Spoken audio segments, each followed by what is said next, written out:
not long started this new journal. When I say new, I mean I bought it probably over 10 years ago when I had an obsession with these ale hop journals. That's a shop in Spain and I think other places in Europe. I really like them because they have pockets at the back and these nice blank pages. I thought I'd used them all up, but I found this one on my bookshelf empty and I was like, whoa, this needs to be used. It says, Atrevete a vivir tu propria aventura, which means like dare to live your own adventure, which is kind of funny because I always thought I would save this one for like a travel journal, you know, adventures. But I'm actually doing something way less adventurous with it. This is going to be my cozy hobbies journal.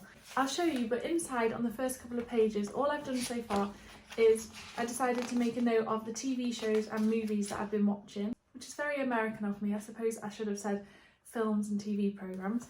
What I really wanted to do with the rest of this journal was use it for cozy hobbies, so recording the nice little cozy hobbies that I've been doing at home. My most recent book that I've been working on, Puzzle Quest Easter Escape, is out soon, and Puzzle Play, Alien Adventure, Dinosaur Island and Unicorn Mystery, which I've loved doing because they're my first books in colour, they will be out in May. I'll double check. They are what I've been working on for the past few months, and I've realised that I actually haven't had a time in the past like 4 years where I haven't had multiple deadlines looming over me that I've been late for.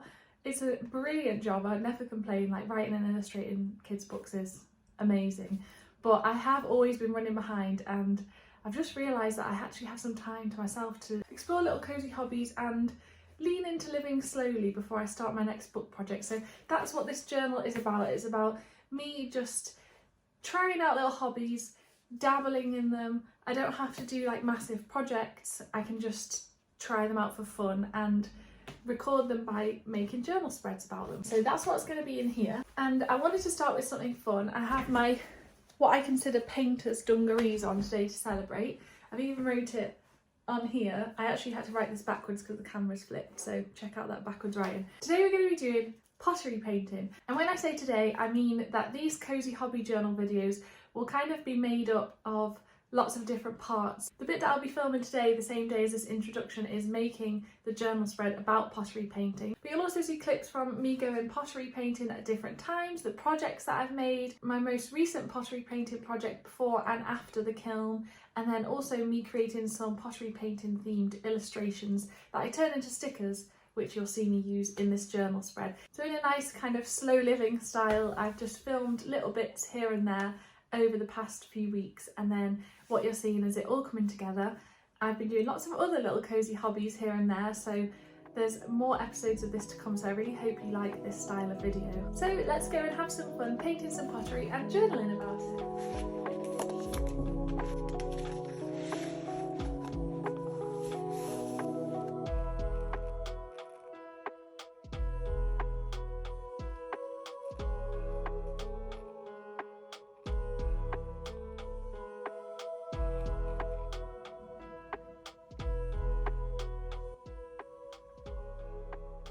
Every time I make an art journal spread about a new cozy hobby in this journal, I also wanted to add the name of it to this page at the start. So here is the first one, Pottery Painting, and as you'll see in a moment, I've actually been pottery painting quite a few times over the past couple of years at a couple of different places. So I've had some dates with friends, with family, with Will. A lot of the times we go to a place called Pretty Pots in Stafford, which is a pottery painting cafe. Here you can see Will making some coasters and a mug with an exploding glaze. They turned out really nicely. We didn't realise that you're not supposed to put the glaze in the dishwasher, so it has cracked a little bit on the inside of this mug, but that's okay, we hand wash it now. And here is a spooky vase that I made. Before and after the kiln is always so different, and it's one of the things that I really love about this. It's like the surprise of what it's going to look like after it's glazed. This little light up house was one of my favourites. And then I've also made this other vase, which is exploding glaze on the bottom and strawberry pattern on the top. The other place we visit sometimes is the Emma Bridge Water Factory, which is so fun because you can use these little stamps to make a pattern. So far there I've made 2 spooky bowls and this froggy fruit bowl. So as you can see, I've worked on a lot of different pottery painting projects so far, and I'll soon be working on another one, but before I do so I really wanted to draw some pottery painting themed stickers. One of the things that I love about pottery painting, apart from the fact that it's really therapeutic to do, is that it's very unserious. You kind of know that you're not going to get a factory quality painted item. If you wanted that, you would just buy something. You're specifically going to get something handmade, and that's what I love about it. It's like a chance to embrace the perfect imperfections of something messy and handmade, and that's the kind of style that I really wanted to invoke with these sticker designs. So I'm drawing paint palettes and little painted pots and bottles of paint and paint brushes, but all in a kind of fun, messy, casual style that I wanted to match the feeling that I get when I go pottery painting. As well as this page, I also illustrated another page off camera that are a bit more inspired by the clay and pottery items you can get in the Animal Crossing New Horizons game, and I did those while watching my new favourite programme, Anne with an E. It's just so cosy and wholesome, and it's perfect for having on in the studio while I'm drawing. After scanning, editing, printing and cutting these designs, this is how the sticker sheets turned out. So I tried them on my usual white paper and then also on this vintage sepia brown paper. Thought it gave clay vibes, and I'm really happy with how they turned out on both of these. I actually like them so much that I've decided to give them away to my Journal Club patrons. So if you didn't know, the Journal Club is where I make and send out a handmade sticker kit every month of a different theme to my patrons. So the theme's going to be pottery painting in April. If you'd like to receive these stickers, then all you need to do is sign up by the 30th of March. Soon you'll see me use those stickers that we've just made in a journal spread about pottery painting. But first, here are some clips from our most recent trip to Pretty Pots, where I chose this biscuit tin, I guess, but it's not tin, it's clay. We started by picking out the colours that we wanted to use, and then of course it's a must, we ordered coffee and cake before we got started. Now, ever since I drew that design for the sticker sheet that's like a plant pot with the colourful blobs on, I just knew that was the kind of thing I wanted to paint once we got to Pretty Pots. It was just so fun and so therapeutic to draw the colourful blobs that I knew painting them would be really therapeutic too. The colours are going to be very different before and after the kiln. So the purple you can see me painting on here will actually be pink.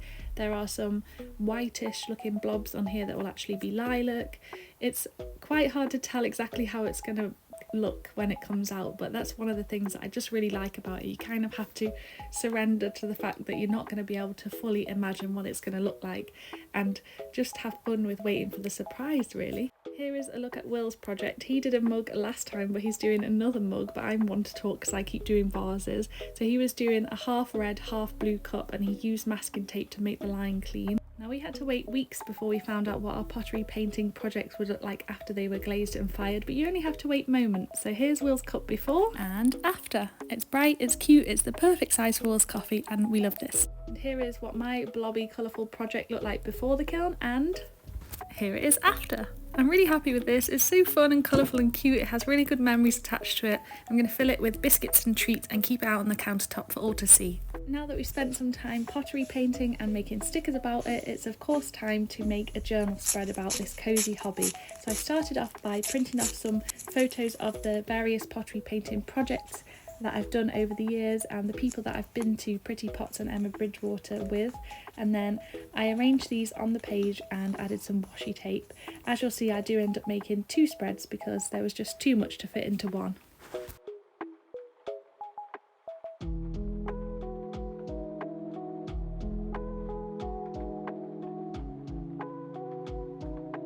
Then I added in this Pretty Pots Cafe business card.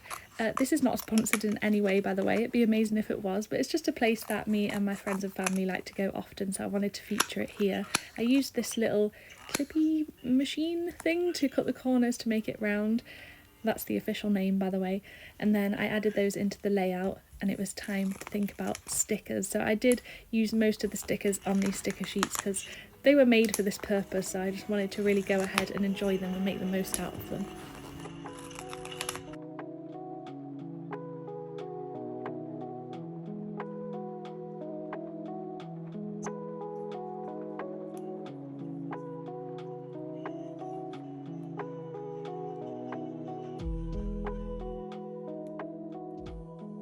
For this first spread, the theme in my mind was like very colourful, pretty kind of pastel colours, a lot of pinks, so that's why I added in this pink handmade recycled paper. I just tore up little bits and stuck them around the page, which I really liked the effect of because it kind of looked to me like it was splatters of paint or like dried paint peeled off a palette.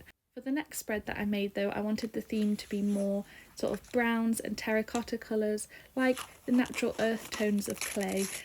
And I know I haven't actually worked with any natural clay, I've just been painting like pre-made items, but I really love the idea of it. Perhaps actually throwing clay should be one of the cosy hobbies that I try next.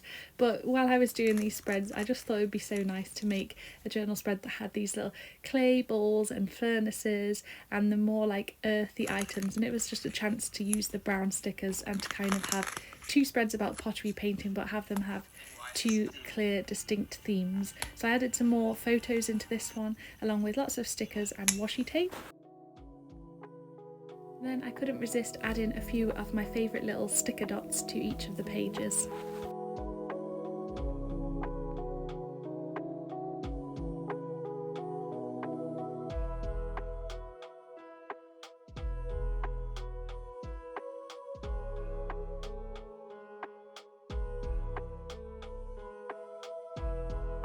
On the first more colourful spread, I also added some of these little sticker gems as well, just for a bit of added extra sparkle.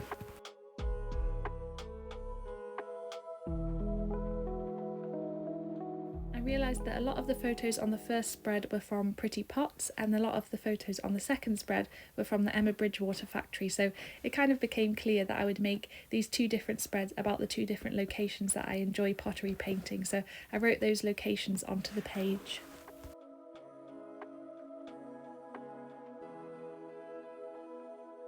Then after writing the main title on the first page of Pottery Painting, I used my Faber-Castell brush pens to add some little colourful blobs all around the page that kind of look like paint, but they also match the style of the stickers and the style of the pot that I painted.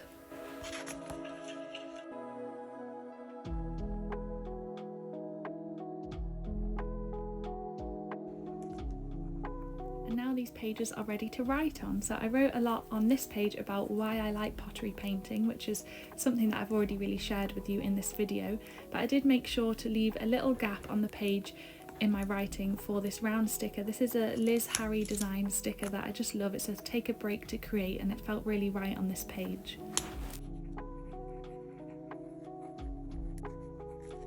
And you know me, I had to fill in any little gaps that were left on the page with doodles, swirls, dots and stars. On the second spread, I wrote about more specific pottery painting projects, including one of my favourites, which was a couple of Christmases ago. Me, my mum and my cousins all painted a gingerbread house each, and that took us many sessions, and it was just really fun and we made such good memories, and our houses turned out so cute and festive.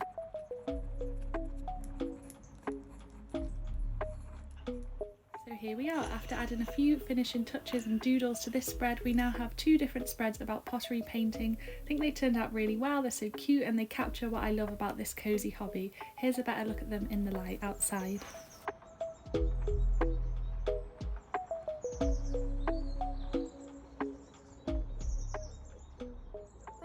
For watching. I hope you've had fun painting pottery with me, and maybe it's inspired you to try it out. It really is such a good cozy little hobby to do, and it's very unserious, that's why I like it. And then I also had so much fun making a journal spread about it. I hope you did too.